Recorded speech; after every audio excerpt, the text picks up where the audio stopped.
नक्षल संदर्भात अत्यंत मोठी बातमी आंध्र प्रदेशातून समोर येत आहे।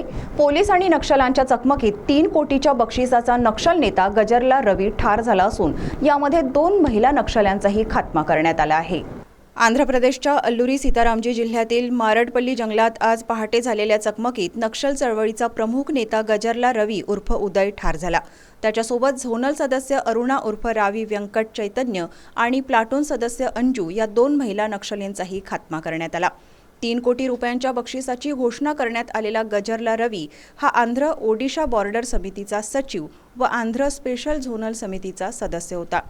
तो तेलंगणाचा रहिवासी असून छत्तीसगड, महाराष्ट्र, झारखंड, ओडिशा, आंध्र प्रदेश आणि तेलंगणा या राज्यातील अनेक नक्षल कारवायांचा सूत्रधार होता। विशेष नक्षलविरोधी पथक ग्रेहाउंड्सने मिळालेल्या गोपनीय माहितीवरून जंगलात शोधमोहीम राबवली। सकाळच्या सुमारास नक्षलवाद्यांनी गोळीबार सुरू केल्याने पोलिसांनी प्रत्युत्तर दिले आणि चकमक सुरू झाली।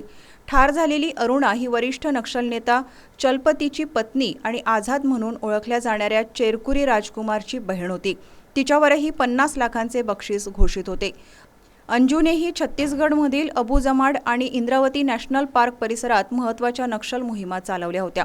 या कारवाईमुळे नक्षल चळवळीला मोठा झटका बसला असून वरिष्ठ नेते आता नव्या सुरक्षित ठिकाणांच्या शोधात असल्याचे वृत्त आहे।